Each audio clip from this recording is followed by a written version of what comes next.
The year was 1992. Anybody remember back to 1992? That's a long time ago. Oh, wow. Anyway, there was a young guy from South Jersey, of all places, named Mike Iaconelli, who he risked it all to follow his dream. You know what his dream was? To become a professional bass fisherman. Isn't that cool? From New Jersey. Who would thought? Anyway, Mike bounced around beginning in 1992. He bounced around the lower circuits of bass fishing, and he had modest success. In fact, in 1999, he even made it to what's called the Bassmaster Classic, which is the biggest tournament in bass fishing. It's the World Championships and the Super Bowl all wrapped into one. And he did all right there. Yet by 2003, his career just seemed to be stuck and kind of dragging on. In fact, it was starting to take a toll, not only on his finances, but also his personal life. And that was kind of struggling. And his dreams seemed to be dying. And even though in 2003 he qualified again for this Bassmaster Classic, he decided that after that tournament was over, he was going to retire. He was going to hang it up and find another path for his life.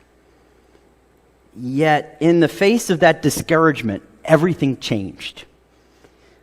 You see, this is a 4-day tournament that you fished. And after the second day of the tournament, somehow he was in the lead. He was winning. And then day 3 of the tournament, he had boat problems. And he had to quit early, and he started to fall back behind again. So much so that on the 4th day, even though he started catching some fish and started to catch up, he came to the realization with an hour left in the day of fishing that he was going to fall short. And what happened next was actually captured on TV. They had TV cameras and things there. So he's discouraged and he's almost ready to give up, and he's only got a few more casts left. In fact, he makes one last cast, and his rod doubles over. And he starts reeling in the fish, and there's a pretty short battle to the fish, but he's starting to go nuts. And he pulls in the fish, and here it was big enough that with that added to everything else, he would win the tournament. The World Championship, out of nowhere. And, man, he collapses on the front of the boat. He starts screaming. If you know anything about Mike Iaconelli, he's very animated. And he starts screaming, and he's hugging the fish, right? And he's going, I can't believe it, I can't believe it. And then he looks at the camera and goes, never give up, never give up. And with that win, he didn't retire. In fact, his career skyrockets. And he becomes probably one of the most well-known, but also one of the best pro bass fishermen in history. Yet it never would have happened if he had given in to discouragement, if he had stopped fishing, and he had just walked away. Now, what does this have to do with us? Well, have you ever felt discouraged? Have you ever felt discouraged in your relationship with Jesus, in following God and His call for your life? Have you ever, you start out and you're saying, yeah, all right, I'm excited to follow God, but then stuff maybe isn't happening. Maybe He's called you to share Jesus with a friend at work, or to take a stand for Him somewhere, or to serve somewhere significant, and you want to get involved in that and get involved more at church or a youth group. But it just isn't happening. It's not happening the way you saw it happening. The truth is, I think for most of us, that whenever we go out to serve Jesus, whenever we follow God's call, we're going to face discouragement. Maybe feel like we want to give up in regards to what He's called us to do. Maybe you don't feel you're making a difference, or maybe you're not growing like you see other people grow. And you say, man, this isn't working out. So you start to get discouraged, and you start to kind of stagnate and just be like, have you ever felt like that? Well, this is where we find a group of God's people this morning as we return to the Old Testament book of Haggai. Okay, if you remember last week we started this journey through really this little tiny book with a powerful message from this prophet Haggai. So we're beginning chapter 2 this morning. So why don't you turn there, because we're going to follow along with what we're talking about. And if you're having trouble finding Haggai, it's small, it's hard to find. It's right near the end of the Old Testament. So if you turn to Matthew, the beginning of the New Testament, back 3 books, you'll find Haggai. He's sandwiched between the Z's. That's how I say it. He's sandwiched between Zephaniah and Zechariah, and Haggai is right there. Anyway, Haggai, he was a prophet for God to his nation Israel. If you remember, God's people have been in captivity for many years under the Babylonians and now the Persians. And the king of the Persians, his name was Cyrus, finally says, you know what? I'm going to allow a remnant of you. Whoever wants to go back to your homeland, to Jerusalem, I want to allow you to go back and rebuild your temple to your God. So a group goes, which includes Haggai, but also is led by who would be their governor, Zerubbabel, and this guy Joshua, their high priest. And when they get back there, they make quick work of it. They start working right away. In fact, within 2 years, they have the foundation of the temple built. But then they kind of get distracted by other things, and work stops. And it's now 16 years later, God sends them a message through Haggai. Basically, the message is this: get back to work. Finish the work God has called you all to do. Basically, Haggai was sent to help build back their faithfulness to God and what he desired. And in this, Haggai's message is not just for the Israelites that left Babylon to go back to Jerusalem. It's for us, isn't it? Because there's times where God's called us to things, and yet our faithfulness starts to kind of wane. And we need this call back to be faithful, right?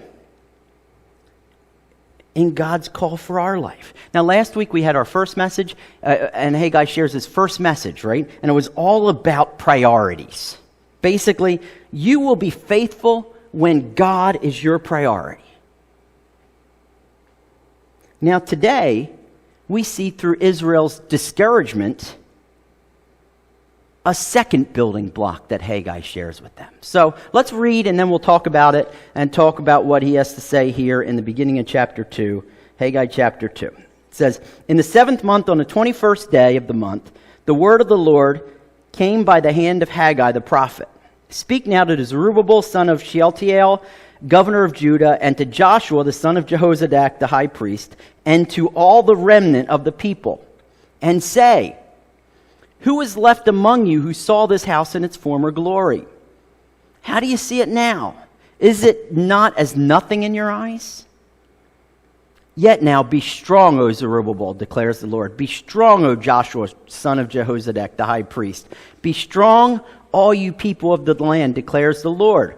Work, for I am with you, declares the Lord of hosts. According to the covenant that I made with you when you came out of Egypt, my spirit remains in your midst. Fear not. For thus says the Lord of hosts, yet once more in a little while I will shake the heavens and the earth and the sea and the dry land. I will shake all nations so that the treasures of all nations shall come in. And I will fill this house with glory, says the Lord of hosts. The silver is mine, the gold is mine, declares the Lord. The latter glory of this house shall be greater than the former, declares the Lord of hosts. And in this place I will give peace, declares the Lord of hosts. Now, when we start to read this, one thing kind of may jump out to you is that you see this phrase, the Lord of hosts, a lot, don't you? Remember, Haggai is the messenger from God. He comes, and he's very unassuming in how he's sharing this message. He's basically saying, this isn't my message, this is God's message. So don't get mad at me. Don't give me a hard time. I am the messenger.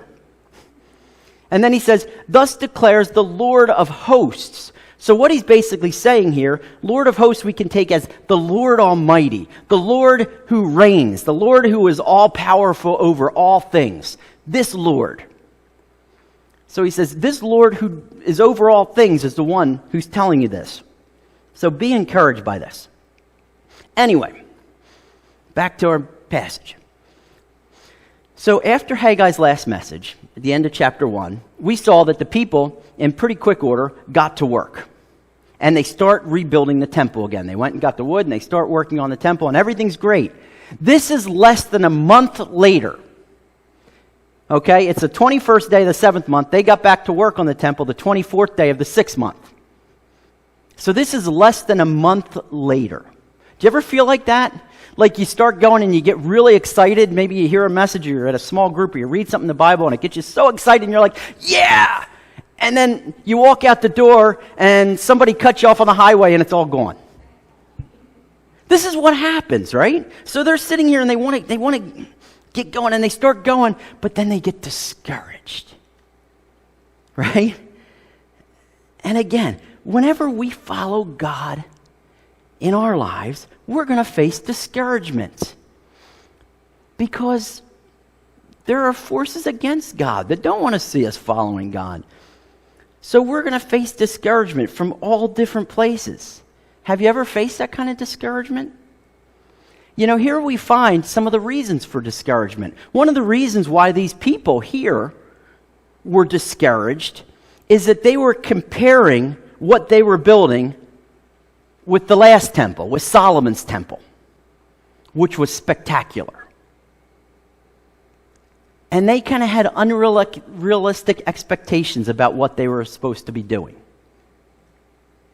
You see, these exiles, these people that just came back, they didn't have like great tools, all these skills. There weren't all that many of them. So there was no way they were going to compete with what was built before. There was no way. So in doing that, they're starting to look and see what their temple looks like. And some of the people remember what Solomon's, and they're like, this doesn't look nearly as good. And they start to feel like failures. And they start to say, well, why am I even trying? Have you ever felt like that when you compare your spiritual life to somebody else's? And sometimes we tend to do that. We want to compare ourselves with somebody else, and they're real successful, and they're doing great. It's kind of the grass is always greener effect. And we look at somebody else and we say, well, they don't look like they're struggling. Man, they pray, and they're confident, and look at that. God's working through them, and I have nothing. What am I doing wrong? You know what? I'm done.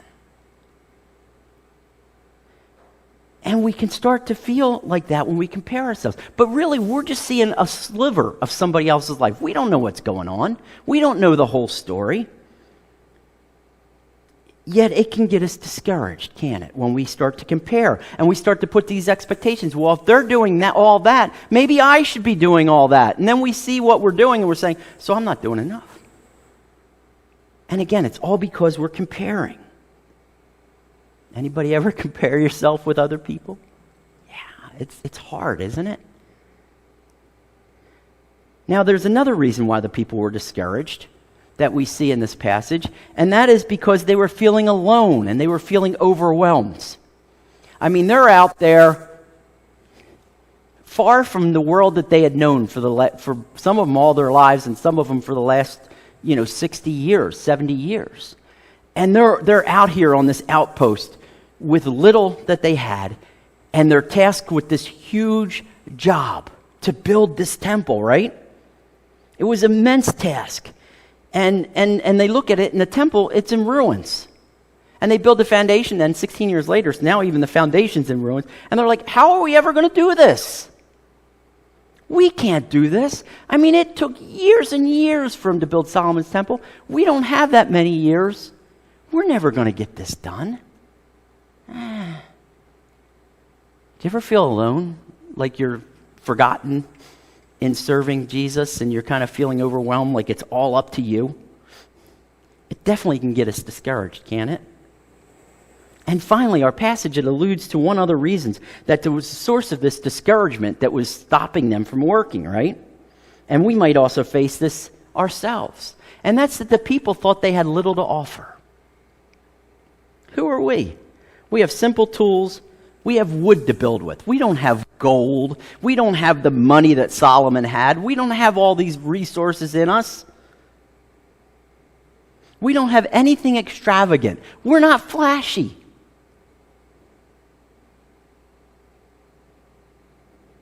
what they were making in their eyes was rather ordinary.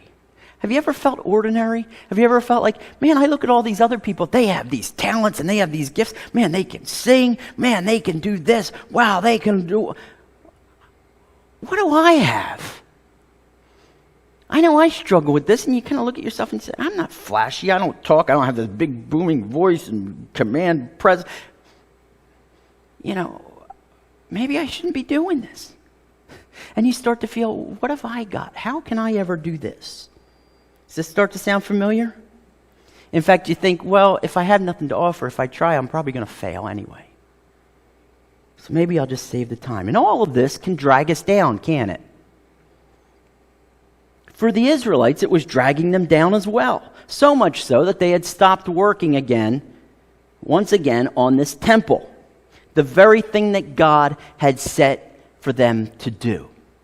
Now, as we look at this discouragement, I want you to note one thing about it. They all look at themselves. The source of the discouragement is looking at ourselves or our circumstances. And this is important to note that. We'll see that in a minute. But anyway, as it goes on. So God gives Haggai then this message to share to the people. And it's not one of anger, right? It's not one of judgment to the people saying, I can't believe you did this. You're going to go back in captivity. It's, or threatening punishment or anything like that. Rather, it's encouragement, isn't it? It's saying, you guys can do this. Look at verse 4 again. What does he say? Be strong. Be encouraged. And this encouragement that he gives is in the form of giving them clarity, helping them see clearly, because sometimes when we start to get discouraged, we don't see things clearly. So here, Haggai, he's redirecting their eyes, so they don't see as blurry, helping them not see those things that got them down that aren't true, but rather those things that are true. You see, encouragement and clarity, it's not found by looking at ourselves, it's found by looking at God. That's where we find clarity, that's where we find encouragement. So that's what God has Haggai share here. So basically, Haggai's second building block here for faithfulness is all about clarity. Seeing clearly what is true. Because in discouragement, that gets very blurred. So, as we look more closely at this message of Haggai now, we find encouragement, right? To never give up, to keep faithful in our calling. First of all, as Haggai shares, remembering God's plans. God has plans that for each of us that are the best, and they will happen. Look back to verse 3. He says, who's left among you who saw this house in its former glory? How do you see it now? Is it nothing in your eyes? Again, he's saying, all right, you guys have seen this, right? You've seen this Solomon's temple, right? Now that was destroyed 68 years ago. So there's probably not many that are still alive that saw Solomon's temple, but I'm sure they talked it up, and I'm sure they kind of sat there while some of the young guys were working, and they're like, that doesn't look right. No, Solomon's was bigger, it was better, it was this, And so they're saying, what does this look like? It looks like nothing.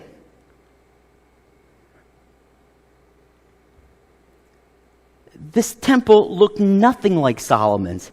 In fact, it looked pretty bad. I can picture, if you ever built like a clubhouse, in your backyard, and you're grating scraps of wood and putting it together, you're just like, ugh. How could this be part of God's plan? Well, Haggai shares something about God's plan. He says, yeah, you might think you don't know anything about God's plan, but I'm going to tell you about God's plan.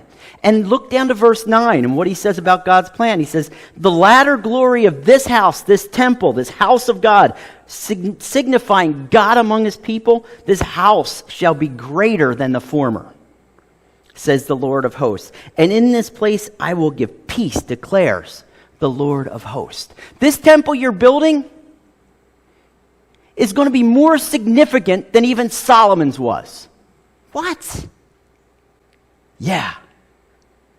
The temple may not look like much, but it serves an important purpose with God. You see, what this temple, and it's called Zerubbabel's temple, what this did was this temple got God's people back to worshiping him. It reset their foundation with God so that what follows that will even be better than some building that Solomon built that kind of, after that, everything fell apart in the kingdom. Now things are going to start moving forward because of this temple.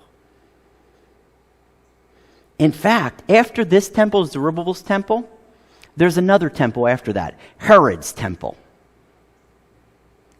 That was bigger and more beautiful than Solomon's was in looking at it.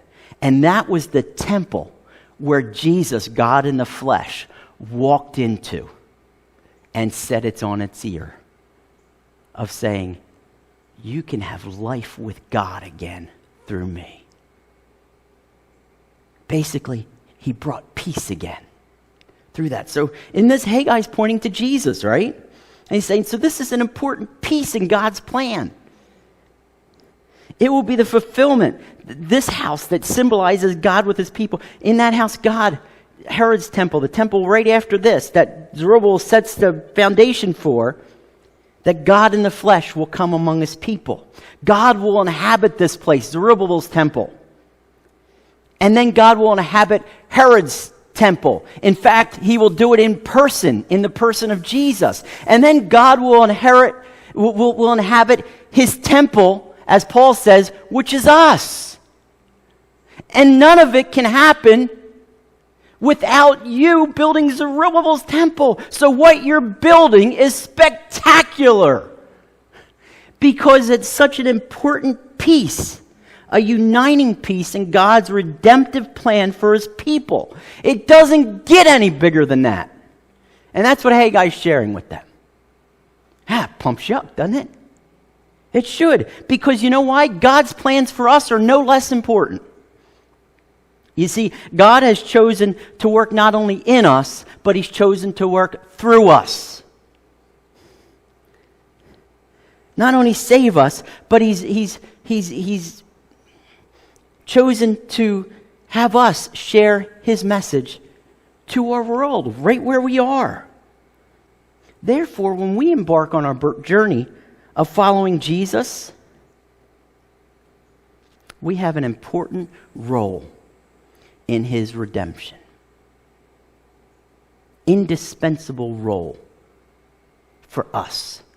It's an indispensable role for me that no one else can do. It's an indispensable role for you that only you can do, for God has that planned.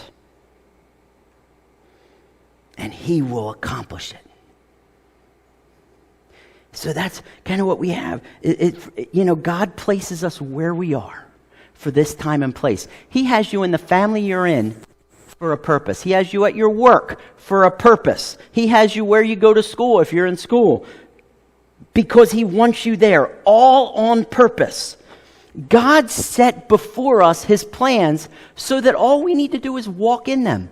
Isn't that what Paul talks about in Ephesians chapter 2, where he's sharing, it's by grace we're saved through faith, God working in us. But then God also has plans through us. Look at verse 10 of Ephesians 2. It's going to be up on the screen. It says, for we are his workmanship. We're his works of art. Uniquely created. Okay? We are his workmanship. Created in Christ Jesus for good works, which God prepared beforehand that we should walk in them. I don't know about you, but that's encouraging. Seeing clearly that God has a plan for me. And it's right before me. It's right before you. That should encourage us, right? To keep faithful, to never give up, to see that plan come about. And not compare ourselves with others. Anyway, next, in verse 4, after Haggai then shares about be strong, he says, be strong, Zerubbabel, be strong, Joshua, be strong, people. Look at the end of verse 4 into verse 5. Then he says this as part of his message, work, for I am with you. declares the Lord of hosts. According to the covenant that I made with you when you came out of Egypt, my spirit remains in your midst. Fear not. Do you note that? I am with you. You know, these are four of the most significant words God can ever give us as we follow him. This is it. You see, we can take courage to keep faithful in our calling, to never give up, when we remember God's presence, that God is with us. Sometimes when we're following God's call, again, we talked about this, we can feel all alone, right? We can feel overwhelmed. I mean, we can say, well, I'm the only one at work that even knows Jesus, so, man, I can't take that pressure. Or I'm the only one at school that's a Christian, or the only believer in my family. We may feel like we have little help, or maybe it's all up to us. And this is what the Israelites were feeling. You know, they were feeling isolated. They were feeling exposed. They had left the life they knew to come rebuild the temple, and they were out there trying to make it happen, but it was difficult to keep it motivated because they couldn't see much really happening. So God reminds them, and he wants them, and he wants us to see clearly that we are never alone. In fact, not only is God with us, and God's with us in his fullness, in his power. Okay, he talks about his spirit remains in your midst. God in all his power and all his wisdom and all his plans, all of that, right? Not only is he with us, but he is always faithful. Just like he is to the Israelites that are hearing this message, where he says, I'm the same God and you're my same people because I'm faithful, just like when I made the covenant with you when you left Egypt. I've kept it, and I'll continue to keep it. So God is faithful, and he's always present, so we never have to feel alone. You know, one of the other prophets struggled with this too, a guy named Jeremiah. And God reminds him, he says, am I a God at hand, declares the Lord, and not a God far off? Can a man hide himself in secret places so I cannot see him, declares the Lord? Do I not fill heaven and earth? Basically, God is with us. God doesn't just send us out to do his will and says, all right, have fun with that. I'll check in a week. No, you know what God does when he calls us? He calls us to follow him, right? And then he stands for us, and he stands before us, and he accomplishes this will with us. None of us are out there by ourselves. God is with us.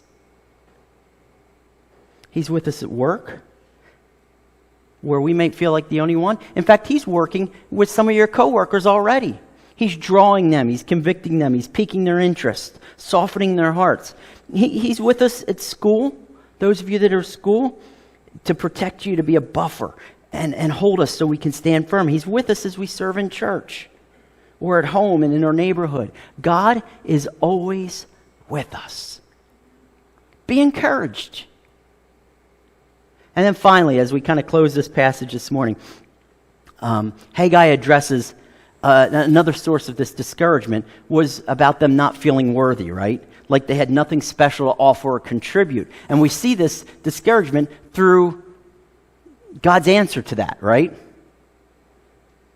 And if you've ever felt like that you have nothing to offer, look back at verses 6 through 8, right? Because he says, hey, this is what the Lord of hosts says. In a little while, I'm going to shake the heavens and the earth. I'm going to work. Don't worry. In fact, this earth is nothing for me not to shake it and shake nations. And all their treasure will come. Because he says, the gold is mine and the silver is mine. Isn't that cool? God owns it all. God will shake the earth. He'll shake nations. You see, everything is God's. And as one called to follow him, guess what? We have all of that with us. You see, we can take courage to keep faithful in our calling, to never give up, when we remember not only God's plans and his presence, but also his preeminence. That's a big word, isn't it? You know what preeminence basically means? God is the creator and sustainer of all things. Nothing came into being without God. And God rules all over it still. He's in charge. Everything is at his disposal. In fact, look how Paul describes it when he's describing Jesus, who's God in the flesh. In Colossians chapter 1, he says, "He is the image of the invisible God, the firstborn of all creation, for by him all things are created in heaven and earth, visible and invisible, whether thrones or dominions or rulers or authority. All things were created through him and for him. He is before all things, and in him all things hold together. He is the head of the body, the church. He's the beginning, the firstborn from the dead, that in everything he might be preeminent." So if God is all of this, and he has all of this, as one who's called by God, as one who has God with us, what do we have? We have all of that to make sure we can get it done. Right? We have the preeminent one on our sides. This means whatever we need, we'll have.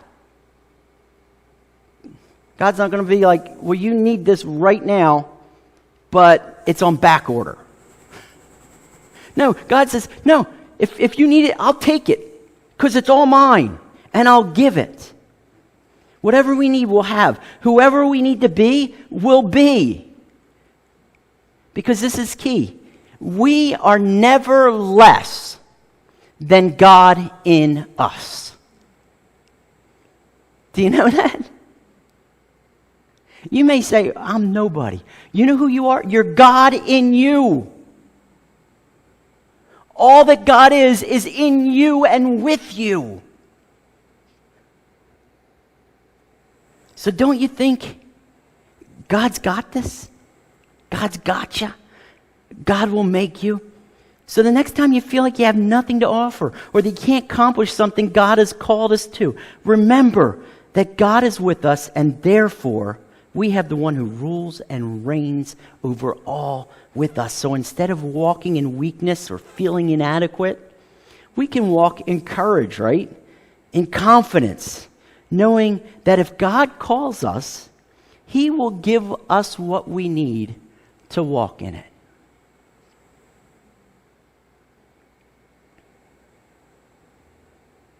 So, as we process this message today from Haggai, as we look at this, turning from discouragement to encouragement, from looking at ourselves to looking at God, to seeing things blurry to seeing things clearly, I want you to ask yourself, where do I need to see what is true about God more clearly? Where do I struggle with this discouragement? Maybe for some it's feeling like you're spinning your wheels, and you're just going nowhere. Be encouraged. God has a plan, and he's accomplishing it through you and with you. Maybe for others of you, you're feeling overwhelmed or you're feeling alone. Haggai says, be encouraged. God is with you and for you always in his fullness. Or maybe for others, it's feeling like you're nothing special. I don't have anything to offer. Maybe you're sitting here saying, I don't have anything to offer. Well, the same God who is over all things is the one who called you. And he's the one who will give you all you need to accomplish what he wants you to accomplish. He's able to do it. Even when we feel like we're not, he is. Be encouraged. So this morning, instead of looking down, look up. See that accomplishing God's call in and through our lives, it's God's work. It's not ours. Did you catch that? Accomplishing what God sets before us is God's work, not our work. So what's our work? We need to hang on. We need to cling on. Cling to him faithfully, like our life and the life of those that we're called to depends on it. So as Haggai shares this second message, don't give up. Never give up. God's got us.